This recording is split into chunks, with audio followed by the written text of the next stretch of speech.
नमस्कार साथियों, आज के इस वीडियो लेक्चर में हम डिस्कस करेंगे competition of period of limitation. Section 12, 13 and 14 हम डिस्कस करेंगे इस लेक्चर में।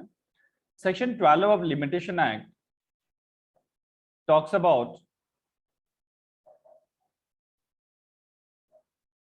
Section 12 of limitation act exclusion of time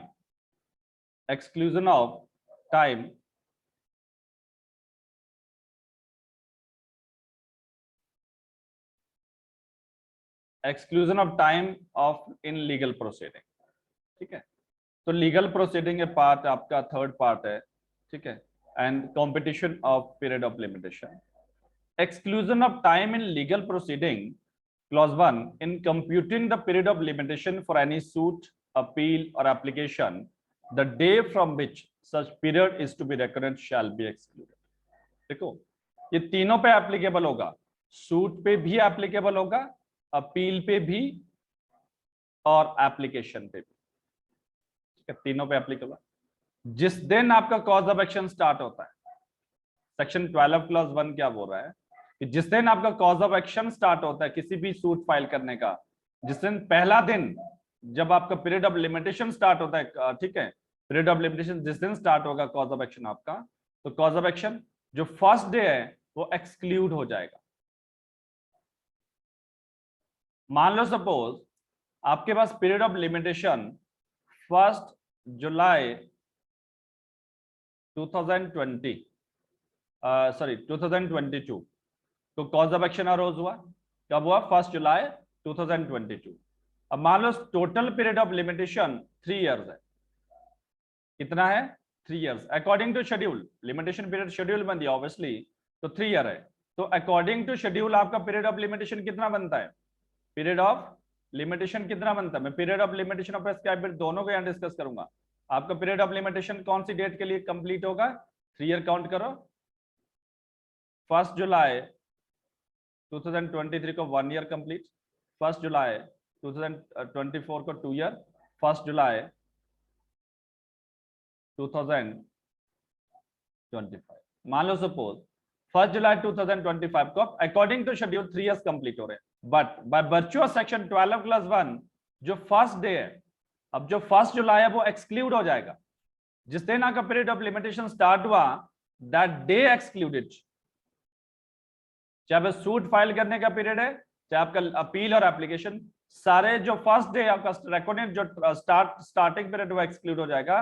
तो आपको एक दिन एक्स्ट्रा मिल जाएगा। तो ठीक है, ऑब्वियसली आपका यहां से स्टार्ट कब से होगा? 2 जुलाई 2022। तो नेक्स्ट जैसे ही 2 जुलाई से स्टार्ट होगा मिलेगा तो 3 ईयर, एक्स्ट्रा नहीं मिलेगा। तो 3 ईयर यहाँ पे भी आपको एक दिन एक्स्ट्रा मिल जाएगा, दैट इज 2 जुलाई 2025। तो जो 1 डे एक्स्ट्रा मिला, 1 डे एक्स्ट्रा मिला, that is by virtue of section 12 plus 1। ये शेड्यूल में नहीं दिया है, शेड्यूल में तो 1 जुलाई 2025 तक है, लेकिन bye virtue of section 12 plus 1 एक दिन आपको एक्स्ट्रा मिलेगा, बिकॉज जो फर्स्ट डे वो एक्सक्लूड हो रहा है from the period of limitation, तो इन दैट कंप्यूट हो रहा है आपका यहाँ पे। तो देन एक दिन एक्स्ट्रा जो मिल रहा है आपको यहाँ पे, तो वो by virtue of the section 12 plus 1, that is the provision of limitation act. तो that's why that is the prescribe period. इसको हम प्रेस्क्राइब पीरियड बोले। तो ऑलवेज रिमेंबर दैट जब भी आपका पीरियड रिकॉर्डेड होता है, जिस दिन कॉज ऑफ एक्शन स्टार्ट होता है, क्या वो अपील फाइल करने का कॉज ऑफ एक्शन हो, या फिर आपका सूट फाइल करने का कॉज ऑफ एक्शन हो, या फिर आपका एप्लीकेशन फाइल करने का। मान लो 30 डेज है आपको अपील फाइल करने के लिए। कितने डेज है? According to limitation act 30 days है। जो फर्स्ट डे वो एक्सक्लूड हो जाएगा तो एक दिन एक्स्ट्रा आपको यहाँ पे मिल जाएगा, that is by virtue section 12 plus 1। ठीक है, by virtue of section 12 plus 1। Second, in computing the period of limitation for an appeal और application for leave to appeal और for revision for review of the judgment, the day on which the judgment complaint of was pronounced and the time requisite for obtaining a copy of decree, sentence, order, appeal from the sought to be revised, reviewed shall be excluded। तो clear है यहाँ पे जो second clause है, जो time requisite, जब कोई decree pass होती है, जजमेंट पास होती है, तो जिस दिन जजमेंट प्रोनाउंस होता है वो भी एक्सक्लूड हो जाएगा। जो टाइम आपने रिक्विजिट डिक्री लेने के लिए टाइम स्पेंड किया वो भी एक्सक्लूड हो जाएगा। कोई सेंटेंस है, ऑर्डर है, appeal from a sought to be revise review shall be excluded, वो सारा पीरियड आपका एक्सक्लूड हो जाएगा। अब टाइम रिक्विजिट में थोड़ी देर में आपको समझाता हूँ टाइम रिक्विजिट का मतलब क्या है यहाँ पे। After that where a decree or order is appealed from or sought to be revised, reviewed, or where an application is made for leave to appeal from a decree or order, the time is requisite for obtaining a copy of judgment shall also be excluded. Time of decree लेने के लिए जो time वो भी exclude हो जाएगा। Judgement लेने के लिए जो टाइम है वो भी एक्सक्लूड हो जाएगा। In computing the period of limitation for an application to set assign award, award को सेट असाइड करने के लिए जो time requisite obtaining copy of award shall be exclude. तो जो अवार्ड आप पास होते हैं कोर्ट से उनकी कॉपी लेने के लिए जो टाइम आपने स्पेंड किया वो भी एक्सक्लूड हो जाएगा आफ्टर जब अवार्ड ग्रांट हो जाता है। In computing under this section the time requisite for obtaining a copy of decree और an order, any time taken by the court prepare the decree और order before an application for a copy thereof is made shall not be excluded। अब मैं यहाँ पे आपको थोड़ा सा explain करता हूँ। देखो जिस दिन जजमेंट प्रोनाउंस होती है, जजमेंट प्रोनाउंस होता है, वो जजमेंट के बाद क्या होता है, ऑब्वियसली आप अपील में जाते हो या रिवीजन रिव्यू व्हाटएवर, तो जब आप अपील और रिवीजन में जा रहे हो जिससे जजमेंट प्रोनाउंस है वो एक्सक्लूड हो जाएगा, उसका बेनिफिट आपको मिलेगा। जिस दिन डिक्री पास हो रही है, मान लो जजमेंट पास हो गया, ऑब्वियसली क्या होता है कि पहले जजमेंट होता है, after on the basis of that judgement decree drawn out. ठीक है, कभी भी देखना आप जजमेंट के लास्ट पेज में एक डिक्री होगा जिसमें पूरा लाइबिलिटी एक्सेट्रा सब कुछ मेंशन होगा। जजमेंट इज अ रीजनिंग होती है और डिक्री आपका अगर डेफिनेशन देखना सेक्शन 2 क्लॉज आपका 2 देखना सीपीसी में। ठीक है, इन दैट केस जब जजमेंट पास होती है तो जजमेंट एक्सक्लूडेड हो जाएगा एंड देन डिक्री, मान लो अब कॉपी, ऑब्वियसली आपने अपील में कैसे जाओगे आप, तो उसकी कॉपी लेनी पड़ेगी आपको। अब आप क्या करोगे, जजमेंट पास होने के बाद आप कॉपीज के लिए अप्लाई करोगे। किसकी कॉपी के लिए, डिक्री की कॉपी के लिए या जजमेंट के लिए अप्लाई करोगे। अब आपने अप्लाई किया, आपको अप्लाई करना पड़ेगा विद प्रॉपर्ली कोर्ट फीस के साथ, कोर्ट फीस भी आपको अप्लाई करना पड़ेगा। ठीक है, तो देन आपने अप्लाई कर दिया। अब time requisite bye the court, आपने कोर्ट में अप्लाई किया किसके लिए, कॉपीज के लिए, उस जजमेंट और डिक्री की कॉपी के लिए। अब जो time taken by the court, यहाँ पे जो टाइम कोर्ट ने लिया उसको तैयार करने के लिए, अब यहाँ पे आपकी डिक्री प्रिपेयर होगी and then you received. Prepare होने के बाद ये जो टाइम स्पेंड किया वो एक्सक्लूड हो जाए। मान लो आपके पास अपील करने के लिए 30 डेज का टाइम है और देर एंड देन जिस दिन प्रोनाउंस हुआ जजमेंट उसी दिन आपने अप्लाई कर दिया for copies of the decree and judgement.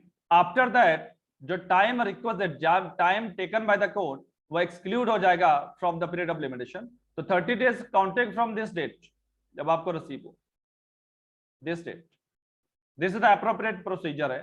तो आपको 30 डेज अपील करने का टाइम यहां से मिलेगा। मान लो 12 डेज यहाँ पे कोर्ट ने 12 डेज यहाँ पे कोर्ट ने टाइम रिक्विजिट उसको प्रिपेयर करने के लिए लगाया, तो 12 डेज का बेनिफिट आपको मिल जाएगा। लेकिन यहाँ पे मैं एक दो सिचुएशन और बना रहा हूं। मान लो सपोज डिक्री पास,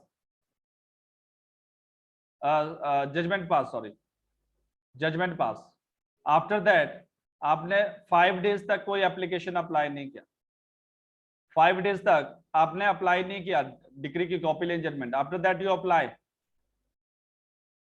आपने अप्लाई किया but without court fees. After that, after 2 days बाद आपने क्या किया, कोर्ट फीस सबमिट की। ठीक है, इन दैट केस जैसे कोर्ट फीस सबमिट की, after that time requested by court, मतलब 5 डेज बाद आपको डिक्री प्रिपेयर, मैं एक साथ सारा एग्जांपल ले रहा हूं यहाँ पे, थोड़ा सा आप अलर्ट रहना यहाँ पे। ठीक है, 5 डेज प्रिपेयर डिक्री हो गया। अब डिक्री प्रिपेयर हो गया लेकिन रिसीव्ड, आपने decree obtain on that date, आपने 5 दिन बाद डिक्री को ऑब्टेन किया। अब नाउ कौन कौन सा पीरियड यहाँ पे एक्सक्लूड हो गया, देखो जो 5 डेज जिस दिन जजमेंट हुआ वो एक्सक्लूड हो जाएगा बाय 12+2 जिस दिन जजमेंट प्रोनाउंस हो। लेकिन जो 5 डेज ये आपकी नेग्लिजेंसी, आपने अप्लाई करने गया तो नॉट एक्सक्लूडेड। इसका बेनिफिट आपको नहीं मिलेगा। आपने अप्लाई बेशक किया बट आपने प्रॉपरली अप्लाई नहीं किया, कोर्ट फीस नहीं लगाई, तो इस 2 डेज का बेनिफिट भी नहीं मिलेगा, नॉट एक्सक्लूडेड। आफ्टर जब कोर्ट फीस फाइल किया फ्रॉम दिस डेट, ये पीरियड में आपको एक्सक्लूड हो जाएगा, ये पीरियड एक्सक्लूड हो जाएगा। एंड जो 5 डेज ये आपकी नेग्लिजेंस से आपने ऑब्टेन नहीं किया टाइमली, तो in that case not excluded. अब टोटल जो पीरियड है आपका अपील करने का वो 30 डेज है। अब 30 डेज में से एक्सक्लूड कितना होगा, सिर्फ आपका 5 डेज का बेनिफिट मिलेगा। तो यहाँ पे कितना टाइम आपने after the pronouncement of the decree judgement, 5 days to 7 days and last के 5 डेज तो 12 डेज। यहाँ पे 12 डेज से माइनस कर लो तो ऑब्वियसली जो टाइम पीरियड बचेगा उतने टाइम पीरियड के अंदर आपको अपील फाइल करना पड़ेगा। ठीक है, तो याद रखना जब भी आप सीडी फॉर्म भरते हो apply for the decree judgement की कॉपी एक्सेट्रा के लिए, अवार्ड की कॉपी एक्सेट्रा के लिए, तो आपको प्रॉपर्ली कोर्ट फीस उसमें लगानी पड़ेगी। अगर आप कोर्ट फीस नहीं लगाते हो और उस सेम डे, हमेशा याद रखना सेम डे उसको अप्लाई करो, सेम डे अप्लाई करो ताकि आपको बेनिफिट ऑफ लिमिटेशन मिले। ये बहुत लगता है कि छोटी सी बात है बट वेरी इंपॉर्टेंट थिंग है यहाँ पे, क्योंकि लिमिटेशन की वजह से बहुत सारे केसेस कई बार आपको प्रॉब्लम्स आती है कोर्ट में। तो इन दैट केस आपको और टाइम रिक्विजिट, आपको एक्सक्लूजन फिर ओनली मिलेगा जो time requisite bye the court, जो कोर्ट ने टाइम लिया उसी का एक्सक्लूजन बोलेगा, नॉट अदरवाइज। ठीक है, तो दिस इज आपका अवार्ड। अवार्ड के लिए मैंने ऑलरेडी बता दिया कि जब अवार्ड पास होता है, कोर्ट जो अवार्ड पास करता है, तो इन दैट केस अवार्ड में भी वो टाइम पीरियड आपका एक्सक्लूड हो जाएगा। ठीक है, नेक्स्ट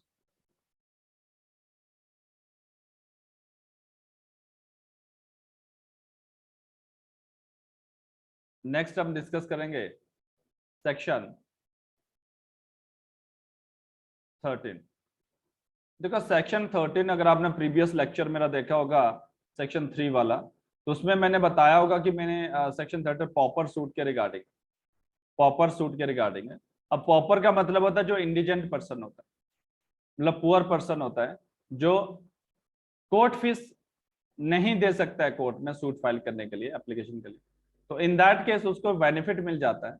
ठीक है, पॉपर का कोर्ट एक स्पेशल हियरिंग होती है उसके लिए।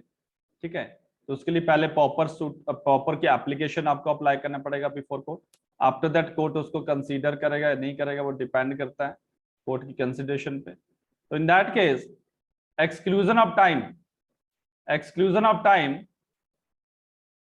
in cases where leave to sue or appeal as a pauper is applied for in computing a period of limitation prescribed for any suit or appeal।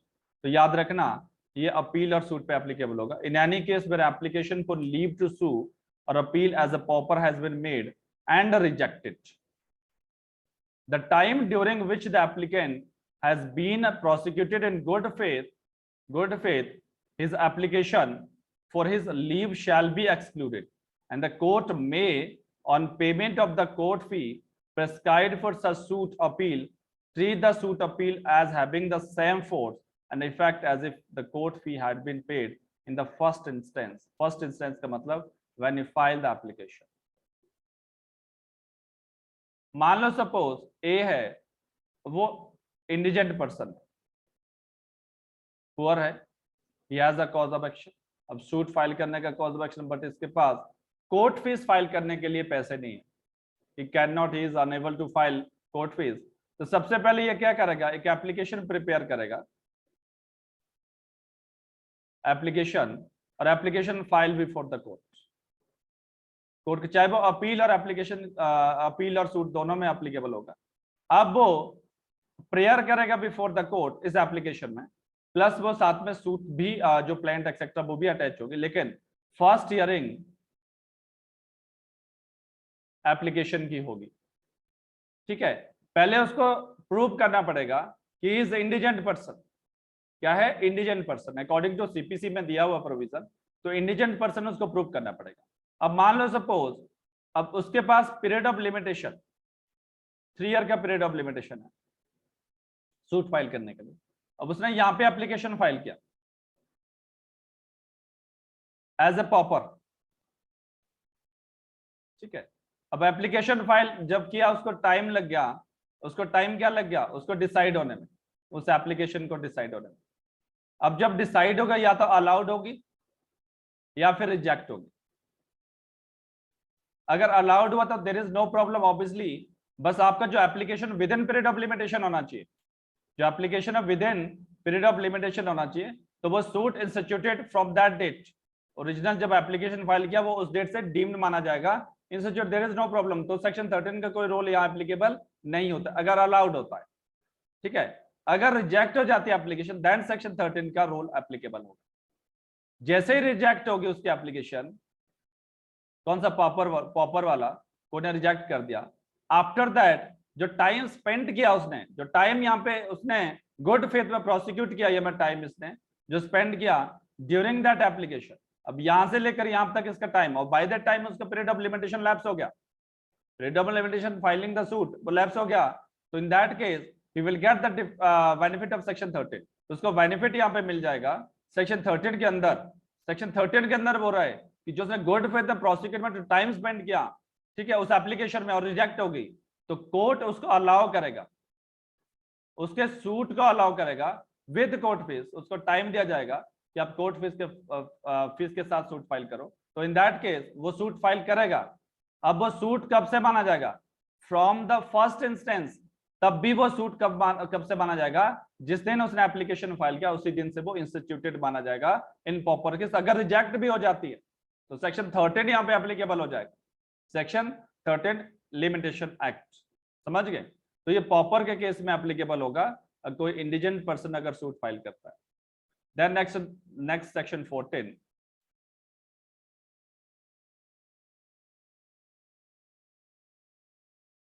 Section 14 आपका without jurisdiction. जब आप wrong court में suit file करते हो, wrong court में suit application file करते हो, exclusion of time of proceeding bona fide in court without jurisdiction in computing the period of limitation for any suit, any suit की बात कर रहा है, the time during which the plaintiff has been prosecuted with due diligence another civil proceeding whether in a court of first instance or appeal or revision against the defendant shall be excluded, where the proceeding related to the same matter in issue and is prosecuted in good faith in court which from defect of jurisdiction or other cause of like nature is unable to entertain।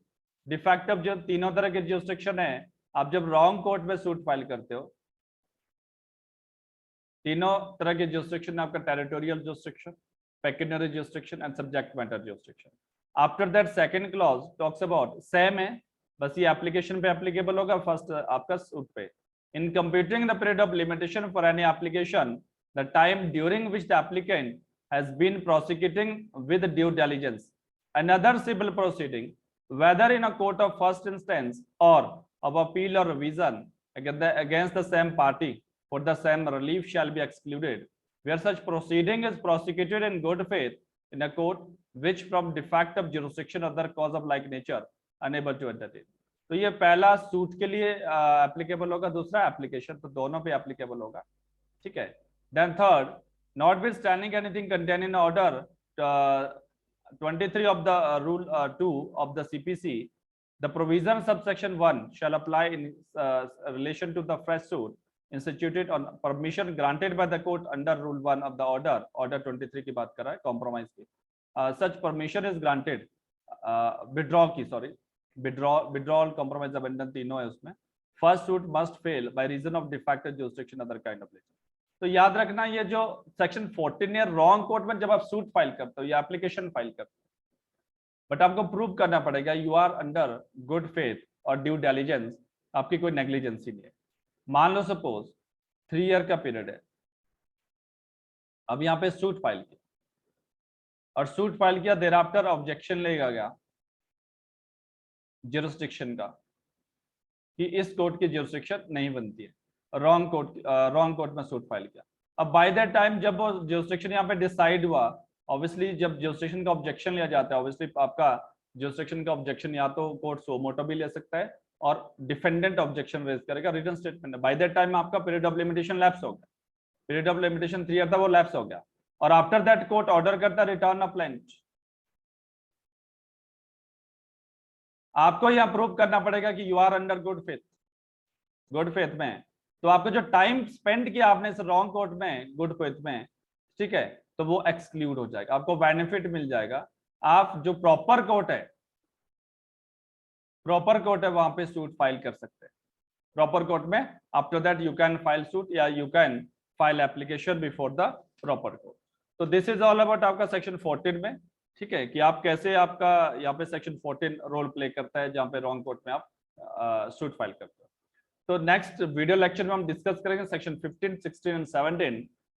And please आप जो नए हैं channel पे, channel को subscribe कर दीजिएगा, और जिन्होंने ऑलरेडी सब्सक्राइब कर रखा है वो लाइक और शेयर और कमेंट्स जरूर कर दीजिएगा। धन्यवाद।